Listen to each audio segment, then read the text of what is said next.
নমস্কাৰ স্বাগতম জনাইছো প্ৰথম সংবাদলৈ ষ্টুডিঅ'ত পৰস্মিতা আৰম্ভণিতে গুৰুত্বপূৰ্ণ খবৰ কেইবাটাও প্ৰস্তাৱত অনুমোদন শুনোৱাল কেবিনেটৰ চৰকাৰী চাকৰি আবেদনৰ বয়স 40 বছৰলৈ বৃদ্ধি কৰি দিয়া হৈছে ওবিসি প্ৰাৰ্থীৰ আবেদনৰ বয়স বৃদ্ধি কৰা হৈছে 43 বছৰলৈ 45 বছৰলৈ আবেদন কৰিব পাৰিব এছটি এছসি প্ৰাৰ্থীয়ে তৃতীয় আৰু চতুৰ্থ বৰ্গৰ চাকৰি ক্ষেত্ৰত এই নিয়ম ধাৰ্য কৰা হৈছে খানাপাৰাত অনুষ্ঠিত হৈছিল কেবিনেট বৈঠক সংশোধন ঘটোৱা হ'ব এমএছএমই আইনৰো উদ্যোগ স্থাপনৰ বাবে বাধ্যতামূলক ভূমিৰ অনুমতি লব লাগিব বিদ্যুৎ সংযোগৰ অনুমতি অগ্নি সুৰক্ষাৰ ব্যৱস্থা ধনচিৰি পানী যোগান আঁচনিৰ বাবে 116 কোটি টকা অনুমোদন দিয়া হৈছে 2 লাখৰ কম আয়ৰ পৰিয়ালে মাহে লাভ কৰিব 830 টকাকৈ কেবিনেটত গৃহীত হৈছে আসাম স্কুল ইউনিভাৰ্চিটি বিধেয়ক মংগলদৈ স্থাপন হ'ব আসাম স্কুল ইউনিভাৰ্চিটি 900 কোটি টকা ব্যয় সাপেক্ষে নিৰ্মাণ হ'ব 100 বিঘা ভূমিত সাংবাদিক হোমগাৰ্ডৰ বাবে বিশেষ বীমা আঁচনিৰ অনুমোদন জনোৱা হৈছে এখন কেবিনেটত কৰোনাৰ প্ৰতি লক্ষ্য ৰাখি 50 লাখ টকাৰ বীমা আঁচনি লোৱা হৈছে ৰাভা হাছং আৰু তিৱা স্বায়ত্তশাসিত অঞ্চলক ষ্টেট কেপিটেল ৰিজনৰ পৰা আঁতৰোৱাত অনুমোদন জনোৱা হৈছে কেইবাটাও গুৰুত্বপূৰ্ণ সিদ্ধান্ত গ্ৰহণ কৰা হৈছে শুনোৱাল কেবিনেটত আৰু ইতিমধ্যে আমি জনাইছো যে কি প্ৰস্তাৱত অনুমোদন জনোৱা হৈছে চৰকাৰী চাকৰি আবেদনৰ বয়স ইতিমধ্যে 40 বছৰলৈ বৃদ্ধি কৰা হৈছে লগতে ওবিসি প্ৰাৰ্থীয়ে 43 বছৰ পৰ্যন্ত আবেদন কৰিব পাৰিব এছটি এছসিয়ে কৰিব পাৰিব 45 বছৰলৈ চৰকাৰী চাকৰিত আবেদন এইসমূহ সিদ্ধান্ত গ্ৰহণ কৰা হৈছে কেবিনেটত আসাম হেৰিটেজ প্ৰটেকশ্যন প্ৰিজাৰ্ভেশ্যন বিল আজি এখন পাছ হৈছে আপোনাসকলে জানে আমাৰ যিবিলাক হেৰিটেজ ছাইট আছে এখন অসম চৰকাৰৰ আইন আছিল আৰু এখন ভাৰত চৰকাৰৰ আইন আছিল সেই আইন দুখনৰ অধীনত আমাৰ হেৰিটেজ চেণ্টাৰসমূহ যেনে মন্দিৰ দৰগাহ বা তেনেকুৱা যিবিলাক মানে সাঁচিপাতৰ পুথি বা তেনেকুৱা যিবিলাক ঐতিহ্যমণ্ডিত স্থান গতিকে যিখন চেণ্ট্ৰেল এক্ট আৰু ষ্টেট এক্ট তাৰ অধীনত ইতিমধ্যে এইবিলাক প্ৰিজাৰ্ভেশ্যনৰ কাৰণে ব্যৱস্থা ৰখা হৈছে কিন্তু এই দুখন আইনৰ বাহিৰত যিসমূহ এতিয়া ৰৈ গৈছে গতিকে আজিৰ এই যিখন বিল হৈছে Assam heritage protection and preservation bill এই বিলখনে বাকীবিলাক হেৰিটেজ যিবিলাক থাকিব অনুষ্ঠান এই অনুষ্ঠানসমূহক এই আইনখনৰ জৰিয়তে দি সামৰি লোৱা হ'ব চাকৰিৰ আগতে 38 বছৰ আছিলে আৰু এতিয়া 40 বছৰলৈকে চাকৰিৰ বয়সৰ সীমাটো বঢ়াই দিয়া হৈছে 3rd গ্ৰেড আৰু 4th গ্ৰেডৰ চাকৰিৰ কাৰণে আৰু তেনেকৈ OBC-সকলে প্ৰায় 43 ইয়াৰ্ছ বয়সলৈকে তেওঁলোকে আবেদন কৰিব পাৰিব আৰু SC আৰু ST তেওঁলোকে 45 ইয়াৰ্ছলৈকে তেওঁলোকে আবেদন কৰিব পাৰিব আৰু আপোনালোকে জানে আমাৰ ধনশ্ৰী ইৰিগেশ্যন প্ৰজেক্ট এটা আছে আৰু সেই প্ৰজেক্টটো 1975 চনতে আৰম্ভ হৈছিল আৰু সেই প্ৰজেক্টটো আজিলৈকে সম্পূৰ্ণ নহ'ল 1975ত এই প্ৰজেক্টটো আৰম্ভ হৈছিল জলসিঞ্চন প্ৰজেক্ট আৰু সেই প্ৰজেক্টটো আৰম্ভ নোহোৱাৰ কাৰণে খেতিয়কসকলে আচলতে পানীৰ অভাৱত খেতি কৰিব পৰা নাছিলে গতিকে আমাৰ এইবাৰ আজি কেবিনেটে 116 কোটি টকা নাবাৰ্ডৰ পৰা লোন আজি কেবিনেটে এপ্ৰুভ কৰিছে যাতে এই গোটেই স্কিমটো কমপ্লিট কৰিব পৰা যায় এই কোভিডৰ লগত জড়িত যিসকল সাংবাদিক বন্ধুৱেই হওক বা আমাৰ হোমগাৰ্ড কেজুৱেল এমপ্লয়িজ যিবিলাক এই কোভিডৰ ক্ষেত্ৰত এই কোভিডৰ যুদ্ধখনত যিসকল জড়িত হৈ আছে চ' তেখেতসকলৰ আচলতে এটা অঘটন হ'লে বা দুৰ্ঘটনা হ'লে বা মৃত্যুবৰণ কৰিলে তেওঁলোকক 50 লাখ টকাৰ মানে এই যিটো আমাৰ হেৰি আছে এক্স-গ্ৰেচিয়া আছে আৰু এই যিটো কভাৰেজ আমি কৈছিলোঁ সেই কভাৰেজৰ ক্ষেত্ৰত আজি কেবিনেটে এই কথাখিনি পাছ কৰিছে ৰাজনৈতিক দলত থকা কোনো সদস্যক জুবিন গাৰ্গ একাদশত ফুটবল খেলিবলৈ দিয়া নহ'ব এতিয়াৰ পৰা জুবিন গাৰ্গ একাদশত খেলিব নোৱাৰিব অজয় ফুকন পংকজ ইংতি বাবু বৰুৱাই টুইটাৰ যোগে ঘোষণা কৰিছে জুবিন গাৰ্গে কংগ্ৰেছ বিজেপিত ইজনৰ পিছত সিজন অভিনেতা অভিনেত্ৰী গায়ক গায়িকাই যোগদান কৰাৰ পিছত জনপ্ৰিয় কণ্ঠশিল্পী জুবিন গাৰ্গৰ এই ঘোষণা কেৱল সমাজ কৰ্মীয়েহে খেলিব পাৰিব জুবিন একাদশত এতিয়াৰ পৰা নতুনকৈ গঠন কৰা হ'ব জুবিন গাৰ্গ একাদশ কেৱল সমাজবাদক বিশ্বাস কৰা সকলেহে হ'ব পাৰিব দলটোৰ অংশীদাৰ জুবিন গাৰ্গে ছ'চিয়েল মিডিয়াৰ জৰিয়তে কৰা এই ঘোষণা বিশেষ তাৎপৰ্য বহন কৰিছে উল্লেখযোগ্য যে কৃষি ক্ষেত্ৰৰ উত্তৰণৰ বাবে মুখ্যমন্ত্ৰী আৰু কৃষি মন্ত্ৰীৰ কাষ চপা জুবিন গাৰ্গ ব্যাপকভাৱে সমালোচনাৰ সন্মুখীন হৈছিল তাৰ পিছতে জুবিন গাৰ্গে এটা টুইট যোগে ইতিমধ্যে ঘোষণা কৰিছে যে যিসকল অভিনেতা অভিনেত্ৰী বা গায়ক গায়িকাই ইতিমধ্যে ৰাজনৈতিক দলত অন্তৰ্ভুক্ত হৈছে তেওঁলোকে খেলিব নোৱাৰিব জুবিন একাদশত এতিয়াৰ পৰা জুবিন গাৰ্গ একাদশ অন্তৰ্ভুক্ত হ'ব নোৱাৰিব অজয় ফুকন পংকজ ইন্তি বাবু বৰুৱাই টুইটাৰ যোগে ঘোষণা জুবিন গাৰ্গৰ কংগ্ৰেছ বিজেপিৰ ইজনৰ পিছত সিজনকৈ অভিনেতা অভিনেত্ৰী গায়ক গায়িকাত যোগদান কৰাৰ পিছতে জনপ্ৰিয় কণ্ঠশিল্পী জুবিন গাৰ্গৰ এই ঘোষণা কেৱল সমাজকৰ্মীহে খেলিব পাৰিব জুবিন একাদশত এতিয়াৰ পৰা নতুনকৈ গঠন কৰা হ'ব জুবিন গাৰ্গ একাদশ কেৱল সমাজবাদক বিশ্বাস কৰা সকলেহে হ'ব পাৰিব দলটোৰ অংশীদাৰ জুবিন গাৰ্গে ছ'চিয়েল মিডিয়াৰ জৰিয়তে কৰা এই ঘোষণা বিশেষ তাৎপৰ্য বহন কৰিছে উল্লেখযোগ্য যে কৃষি ক্ষেত্ৰৰ উত্তৰণৰ বাবে মুখ্যমন্ত্ৰী আৰু কৃষি মন্ত্ৰীৰ কাষ চপা জুবিন গাৰ্গ ব্যাপকভাৱে সমালোচনাৰো সন্মুখীন হৈছিল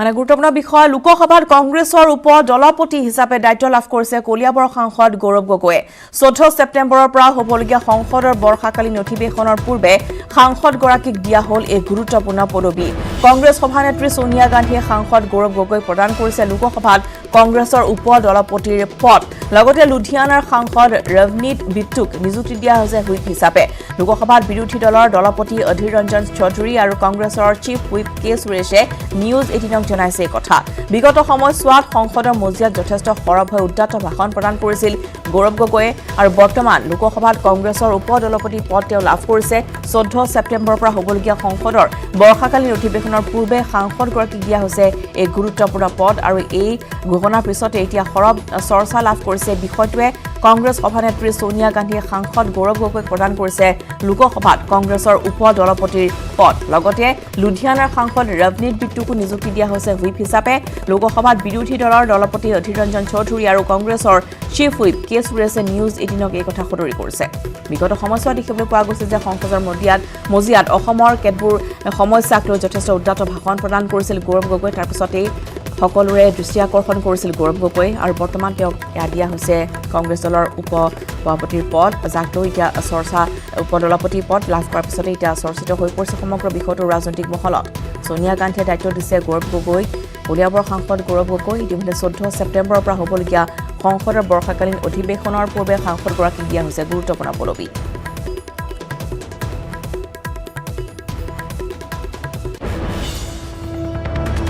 আমি নতুন দিল্লীৰ ব্যুৰ চিফ পাৰ্থৰ সৈতে সংযুক্ত হৈছোঁ এই সন্দৰ্ভত পাৰ্থ ইতিমধ্যে পিতৃৰ পদাংক অনুসৰণ কৰিয়ে ইতিমধ্যে ৰাজনৈতিক ক্ষেত্ৰখনত ভৰি দিয়া সাংসদ গৌৰৱ গগৈ এতিয়া গৌৰৱ গগৈক লোকসভাৰ উপ দলপতিৰ দায়িত্ব দিয়া হৈছে যথেষ্ট গুৰুত্বপূৰ্ণ পদবী হিচাপে চৰ্চা লাভ কৰিছে সমগ্ৰ বিষয়টোৱে পাৰ্থ ৰশ্মিতা হয় যথেষ্ট গুৰুত্বপূৰ্ণ এক পদবী প্ৰদান কৰা হৈছে গৌৰৱ গগৈক ইতিমধ্যে আপুনি জনাইছে লোকসভাত উপদলপতি কংগ্ৰেছ দলৰ হৈ উপদলপতিৰ পদবী লাভ কৰিছে গৌৰৱ গগৈয়ে তাৰ আগতে গৌৰৱ গগৈ কংগ্ৰেছ দলৰ মুখপাত্ৰ হৈ আছিল আৰু এতিয়া কংগ্ৰেছ দলৰ লোকসভাত উপদলপতিৰ পদবী লাভ কৰিছে গৌৰৱ গগৈয়ে 14 ছেপ্টেম্বৰৰ পৰা যি 18 দিনৰ কাৰণে অবিৰত গতিত বৰ্ষাকালীন সংসদৰ বৰ্ষাকালীন অধিৱেশন অনুষ্ঠিত হ'ব সেই অধিৱেশনকে লক্ষ্য কৰি কংগ্ৰেছ দলে এই পদক্ষেপ বা কংগ্ৰেছৰ সভানেত্ৰী সোনিয়া গান্ধীয়ে পদক্ষেপ লৈছে বুলি এক প্ৰকাৰ ক'ব পৰা যায় গৌৰৱ গগৈৰ সৈতে ইতিমধ্যে আপুনি জনাইছে ৰৱনীত বিট্টু লুধিয়ানাৰ সাংসদ ৰৱনীত বিট্টু হুইপৰ পদবী যচা হৈছে তেওঁৰ লগতে মণিকাম টেগুৰ পূৰ্বৰ পৰা হুইপ হৈ আছিল আৰু অধীৰ ৰঞ্জন চৌধুৰী হৈছে কংগ্ৰেছৰ দলপতি আৰু কে সুৰেশ হৈছে চিফ হুইপ এক প্ৰকাৰ দেখা পোৱা গৈছিল বিগত সময়ত গৌৰৱ গগৈ যথেষ্ট কংগ্ৰেছ দলৰ হৈ যথেষ্ট লোকসভাত সৰব হোৱা দেখা পোৱা গৈছিল আৰু তেওঁৰ উদাত্ত ভাষণৰ কাৰণে তেওঁ জনাজাত আৰু সকলোৱে তেওঁৰ দৃষ্টি আকৰ্ষণ কৰিছিল অকল মাত্ৰ অসমৰে বিষয়সমূহ নহয় কংগ্ৰেছ দলৰ হৈ তেওঁ অন্যান্য যিসমূহ বিষয় সেই সময় বিষয়টো তেওঁ যথেষ্ট সৰব দেখা পোৱা গৈছিল আৰু তেওঁৰ উদাত্ত ভাষণৰ কাৰণেও তেওঁ জনাজাত আৰু তাৰে পৰিপ্ৰেক্ষিতত আজি কালি সন্ধিয়া সোনিয়া গান্ধীয়ে গৌৰৱ গগৈক এই পদবী যাচিলে আৰু তাৰ সমান্তৰালকৈ যিহেতু ৰাজ্যসভাতো কিছু সালসলনি কংগ্ৰেছ দলে কৰিছে পূৰ্বতে ৰাজ্যসভাত কংগ্ৰেছ দলৰ চিফ হুইপ আছিল ভুৱনেশ্বৰ কলিতা কিন্তু ভুৱনেশ্বৰ কলিতাই বিজেপিত যোগদান কৰাৰ কংগ্ৰেছে বিজেপিত যোগদান কৰাৰ পিছত সেই পদবী খালী হৈ আছিল গতিকে জয়ৰাম ৰমেশক ৰাজ্যসভাৰ চিফ হুইপ হিচাপে তেওঁক নিযুক্তি দিয়া হৈছে উল্লেখযোগ্য কথাটো হৈছে যিহেতু 2021 চনত অসমত বিধানসভা নিৰ্বাচন এটা উদাহৰণ দিব বিচাৰিছো পূৰ্বতে যিজন ডেপুটি লিডাৰ আছিলে কংগ্ৰেছৰ লোকসভাৰ কেপ্টেইন অমৰিন্দৰ সিং তেওঁক পিছত পাঞ্জাৱৰ মুখ্যমন্ত্ৰী হিচাপে লৈ যোৱা হৈছিলে পাঞ্জাৱৰ মুখ্যমন্ত্ৰী পদ তেওঁক যচা হৈছিলে গতিকে যদিহে এটা হাইপথেটিকেল সিচুৱেশ্যন যদি 2021 চনৰ নিৰ্বাচনত কংগ্ৰেছৰ এক চৰকাৰ গঠন কৰাৰ পৰিৱেশৰ সূচনা হয় তেতিয়া গৌৰৱ গগৈক দিল্লীৰ পৰা মুখ্যমন্ত্ৰী হিচাপে প্ৰক্ষেপ কৰা এটা অৱকাশ থাকিব পাৰে আৰু তাৰে পৰিপ্ৰেক্ষিততে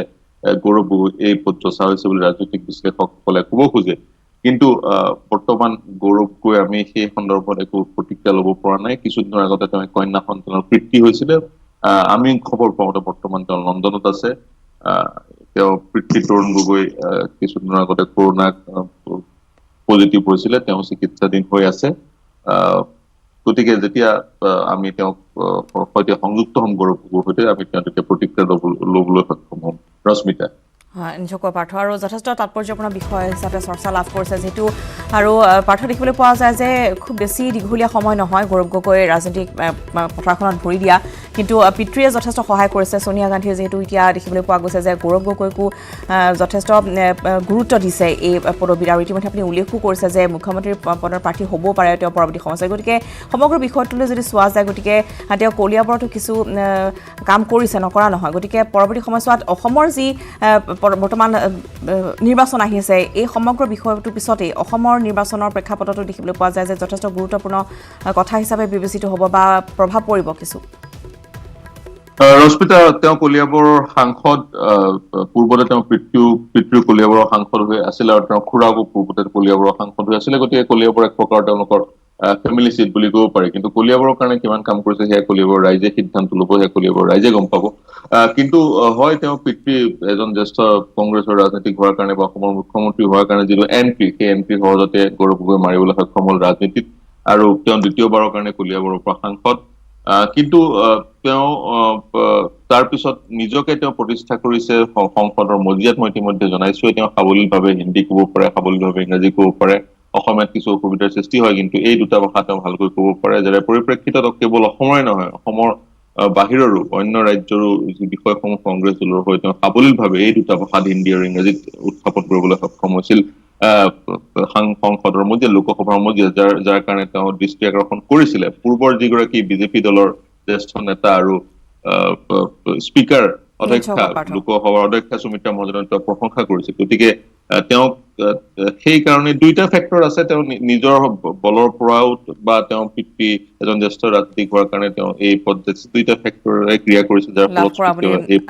বিশ্লেষকসকলক ক'ব বিচাৰিছে পাৰ্থ ধন্যবাদ জনাইছো এইখিনি তথ্য জনাইছে আৰু ইতিমধ্যে কংগ্ৰেছৰ উপ দলপতি হিচাপে দায়িত্ব লাভ কৰিছে কলিয়াবৰ সাংসদ গৌৰৱ গগৈ পূৰ্বতেও দেখিবলৈ পোৱা যায় যে তেওঁ লোকসভাৰ মজিয়াত যথেষ্ট উদ্যত ভাষণ প্ৰদান কৰিছে অসমৰ কেতবোৰ সমস্যা লৈ আৰু পৰৱৰ্তী সময়ছোৱাত কা আন্দোলনকে আদি কৰি বিভিন্ন যি সমস্যা আছে অসমৰ বানপানী সমস্যাই হওক বা নিবনুৱা সমস্যাই হওক সেইসমূহ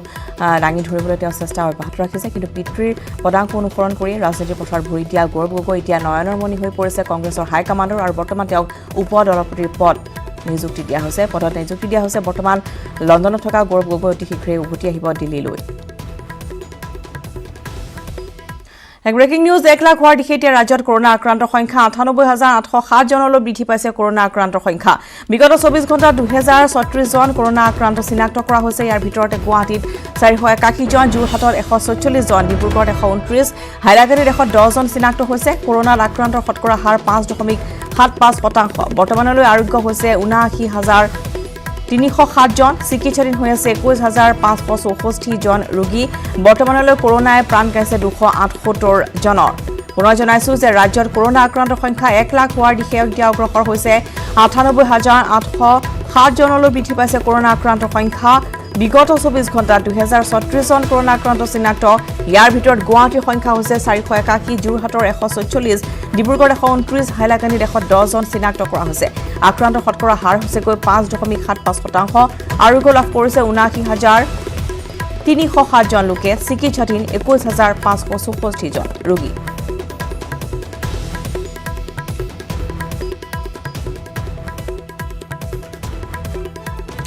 আৰু এই সংবাদ জানিবলৈ গৈছো আমাৰ সতীৰ্থ সাংবাদিক গুঞ্জন কলিতাৰ কাষলৈ গুঞ্জন আপোনাৰ কাষলৈ আহিছো আৰু ধাৰাবাহিকভাৱে বৰ্তমান দেখিবলৈ পোৱা গৈছে যে ৰাজ্যত কৰোনা আক্ৰান্তৰ সংখ্যা বৃদ্ধি পাইছে আনলক অব্যাহত আছে গুৱাহাটী মহানগৰীকে আদি কৰি সমগ্ৰ ৰাজ্যতে কিন্তু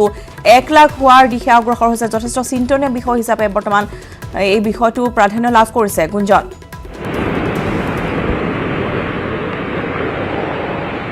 হয় ৰশ্মিতা 1 লাখ হোৱাৰ দিশে আগবাঢ়িছে ইতিমধ্যে প্ৰতিগৰাকী দৰ্শকে আপোনাৰ জৰিয়তে শুনিছে আৰু আমি যদি বিগত 24 ঘণ্টাৰ কথাটো যদি কওঁ কৰোনা আক্ৰান্ত কিমান হৈছে বা টেষ্টিং কিমান হৈছে তেনেহ'লে ক'ব লাগিব যে 24 ঘণ্টাত 35,335টা টেষ্ট কৰোনাৰ কৰা হৈছে আৰু তাৰ ভিতৰত এই যি সংখ্যা সন্মুখলৈ আহিছে তাত হৈছে পজিটিভিটি ৰেট হৈছে 5.75% আৰু ইয়াৰ ফলত কামৰূপ মহানগৰত কালিৰ দিনটোত আমি পালোঁ যে 481 গৰাকী কৰোনা আক্ৰান্ত হৈছিল, যোৰহাটত 146 গৰাকী আক্ৰান্ত হৈছিল, ডিব্ৰুগড়ত 129 গৰাকীৰ দেহত কৰোনা ধৰা পৰিছিল আৰু হাইলাকান্দিত 110 গৰাকীৰ দেহত কৰোনা ধৰা পৰিছিল। গতিকে মুঠ 98,807 গৰাকী বুলি যদিও কোৱা হৈছে, কিন্তু তাৰ ভিতৰত যিসকল সুস্থ হৈ উঠিছে তাৰ সংখ্যা কিন্তু যথেষ্ট, কাৰণ সুস্থ হৈ উঠা লোকৰ সংখ্যা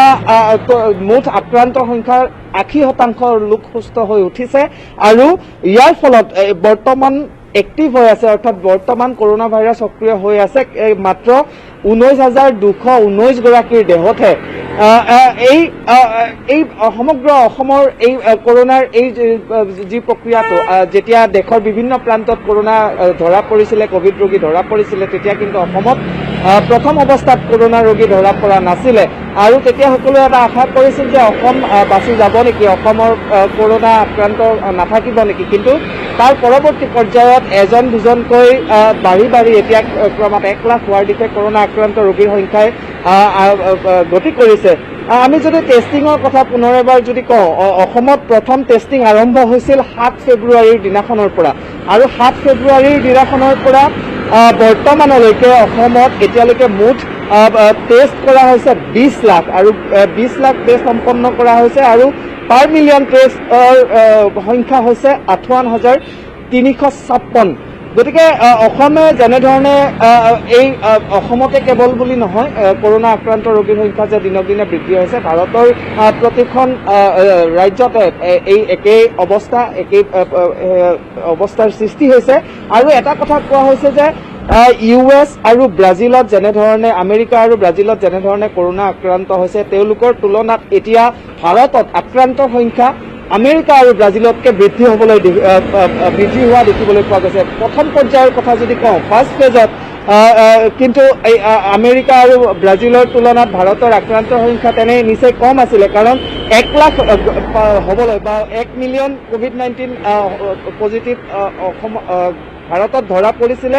115 দিনত, কিন্তু তাৰ বিপৰীতে আমেৰিকাত 98 দিনত 1 লাখ অতিক্ৰম কৰিছিলে কৰোনা আক্ৰান্ত ৰোগী আৰু কিন্তু তাৰ পৰৱৰ্তী পৰ্যায়ত কিন্তু ইয়াৰ সময় যথেষ্ট কমি অহা দেখিবলৈ পোৱা গ'ল, ক্ৰমান্বয়ে যি ধৰণে বাঢ়ি আছে। গতিকে এতিয়া প্ৰশ্ন হৈছে যে প্ৰথম অৱস্থাত কোৱা হৈছিল যে ঠাইৰ অভাৱ হ'ব নেকি, চিকিৎসালয়ৰ অভাৱ হ'ব নেকি, কিন্তু এতিয়া যিহেতু হোম আইচলেশ্যনৰো ব্যৱস্থা কৰা হৈছে, কোনোৱে যদি বিচাৰে তেওঁলোকক আজিকালি সোধা হয় আপুনি ঘৰত থাকিব বিচাৰিব নে হস্পিটেলত এডমিট হ'ব বিচাৰিব। গতিকে যিসকলে ঘৰত থাকিব বিচাৰে তেওঁলোকক ঘৰত থকাতে অনুমতি দিয়া হয়, ঘৰত থকাত অনুমতি দিয়াৰ লগতে যিসকলৰ ব্যক্তিগত চিকিৎসক আছে তেওঁলোকে ব্যক্তিগত চিকিৎসকৰ সহায়েৰে তেওঁলোকে চিকিৎসা কৰি থাকিব পাৰে আৰু যাৰ ব্যক্তিগত চিকিৎসক নাই তেওঁলোকক এটা নাম্বাৰ দিয়া হয়, এজন চিকিৎসকৰ নাম্বাৰ দিয়া হয়, যাতে তেওঁলোকে বিশেষ অৱস্থাত যাতে সেই চিকিৎসকৰ লগত যোগাযোগ কৰিব পাৰে। গতিকে এটা কথা ক'ব পাৰি যে অসম এতিয়াও কৰোনাৰ লগত যুঁজি আছে, কিন্তু তাৰ বিপৰীতে এনে বহু বাতৰি, আধাৰ কেন্দ্ৰৰ বাতৰিয়ে হওক বা এনে বহু বাতৰি আমি ইতিমধ্যে দেখুৱাইছো য'ত সামাজিক দূৰত্ব নাই, মাস্ক পৰিধান নকৰে, ঘণ্টাৰ পিছত ঘণ্টা ধৰি মানুহ জুম বান্ধি তাত অপেক্ষা কৰিছে। গতিকে কৰোনা এতিয়া শেষ হৈ যোৱা নাই, কৰোনাৰ ভয় এতিয়াও শেষ হৈ যোৱা নাই, কিন্তু আমাৰ সজাগতা কৰবাত লাহে লাহে কমি আহিছে নেকি, এয়া প্ৰশ্নৰ বিষয় হৈ পৰিছে। ধন্যবাদ জনাইছো। আৰু কৰোনাৰ সৈতে আমি সহাৱস্থান কৰিব লাগিব, কিন্তু তাৰ মাজতে সাৱধানো হ'ব লাগিব। বৰ্তমান ৰাজ্যখনত কালৰূপ ধাৰণ কৰিছে কৰোনা মহামাৰীয়ে আৰু বৰ্তমান 1 লাখ হোৱাৰ দিশে অগ্ৰসৰ হৈছে কৰোনা আক্ৰান্ত লোকৰ সংখ্যা।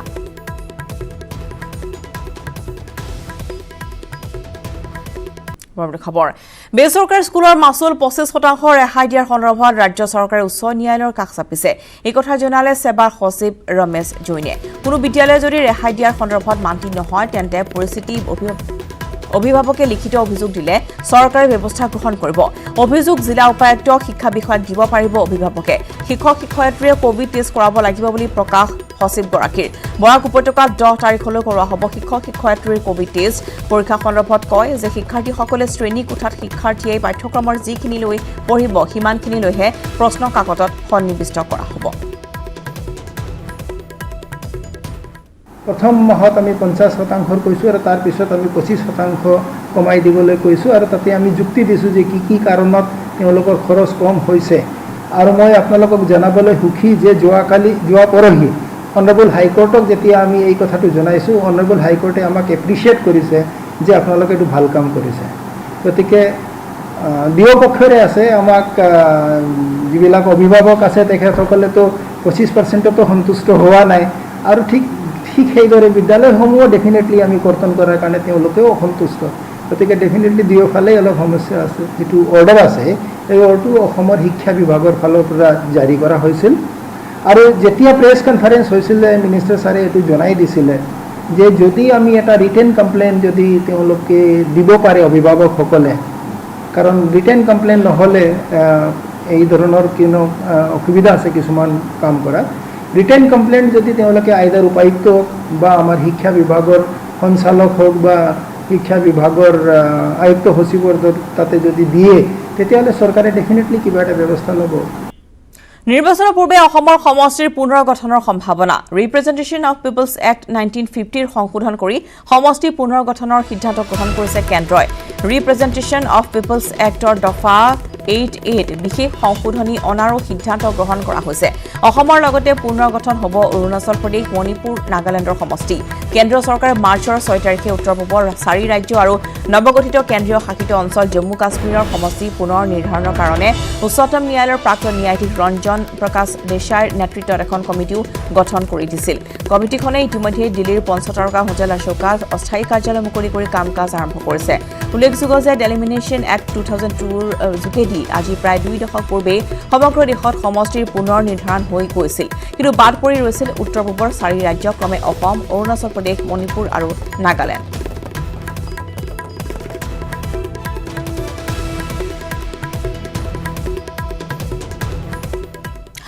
দলীয় সংঘাতৰ মাজতে পুনৰবাৰ অগপ সভাপতিৰূপে নিৰ্বাচিত হ'ল অতুল বৰা। পুনৰ কাৰ্যকৰী সভাপতি পদত কেশৱ মহন্ত। ইয়াৰ পিছতেই আমবাৰীত অনুষ্ঠিত হ'ল আবতৰীয়া বিহু।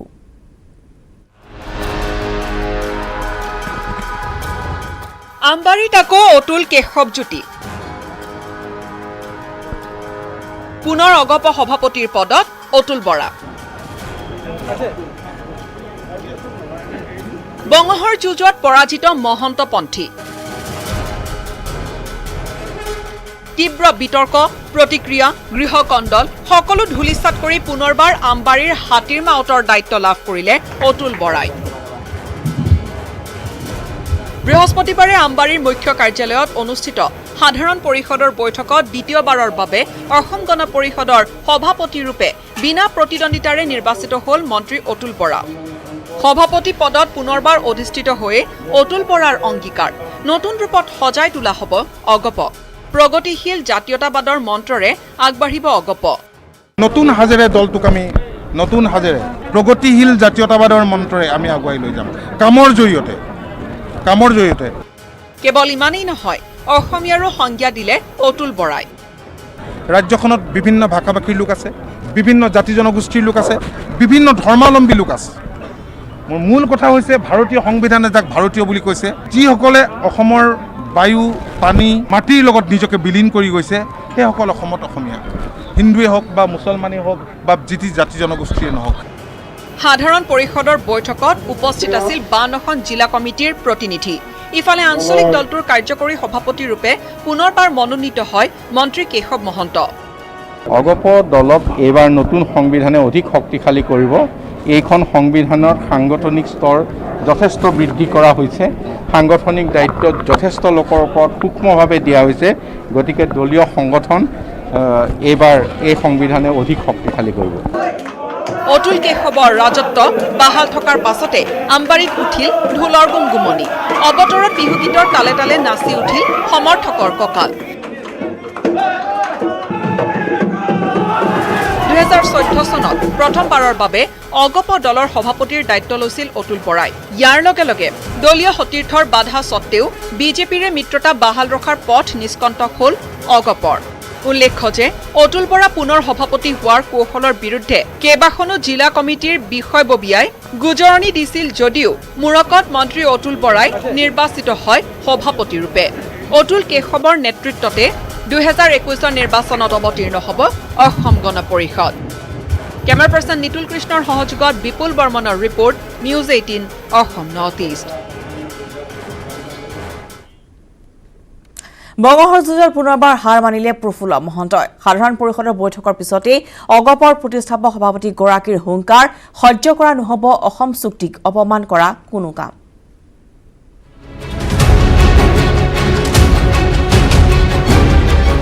আমবাৰীত প্ৰফুল্ল মহন্তৰ গৰ্জন, অসম চুক্তিক অপমান কৰিলে সহ্য নকৰো। নিজৰ স্থিতিত অবিচল মহন্ত। অগপৰ সাধাৰণ পৰিষদৰ বৈঠকক অবৈধ আখ্যা। অগপ নেতৃত্বৰ বিৰুদ্ধে নিৰ্দিষ্ট দূৰত্বত অৱস্থান কৰি প্ৰতিষ্ঠাপক সভাপতি প্ৰফুল্ল মহন্তই চূড়ান্ত ক্ষোভ উজাৰি থাকোঁতেই পুনৰ অগপ সভাপতিৰূপে নিৰ্বাচিত হ'ল অতুল বৰা। বৃহস্পতিবাৰে অগপৰ কেন্দ্ৰীয় সাধাৰণ পৰিষদৰ বৈঠকৰ পাছতহে আমবাৰীত উপস্থিত হ'ল প্ৰাক্তন মুখ্যমন্ত্ৰীগৰাকী। হাতত ছেছন আদালতৰ স্থগিতাদেশৰ প্ৰতিলিপি। অতুল বৰা সভাপতিৰূপে নিৰ্বাচিত হোৱা বিষয়টো আদালত আৰু দলীয় সিদ্ধান্তলৈ ঠেলি দিলে প্ৰফুল্ল কুমাৰ মহন্তই। সেইটো সংক্ৰান্তত পাৰ্টীয়ে সিদ্ধান্ত ল'ব, সেইটো মই নাজানো। বিগত 4 বছৰে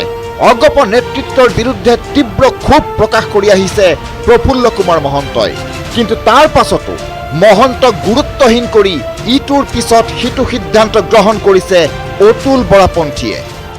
আদালতৰ নিষেধাজ্ঞাৰ ওপৰত সকলো এৰি দি অগপৰ বিদ্ৰোহী বিধায়ক পবিন্দ্ৰ ডেকা আৰু প্ৰাক্তন মন্ত্ৰী তথা অসম গণ পৰিষদ দলৰ জ্যেষ্ঠ নেতা গুণীন হাজৰিকাৰ ক্ষোভ। আমি গণতন্ত্ৰত বিশ্বাসী বা গণতান্ত্ৰিকভাৱে আমি দল গঠন কৰিছোঁ বা বৰ্তমান পৃথিৱীৰ প্ৰায়বোৰ দেশত গণতান্ত্ৰিক ব্যৱস্থাৰে শাসনভাৰ চলি আছে, সংসদীয় গণতন্ত্ৰ চলি আছে। আমি সংসদীয় গণতন্ত্ৰৰ অংশীদাৰ, গতিকে আমি এইটো গণতন্ত্ৰৰ মানে এই তৃতীয় যিটো আমাৰ স্তম্ভ ন্যায়পালিকা, এই ন্যায়পালিকা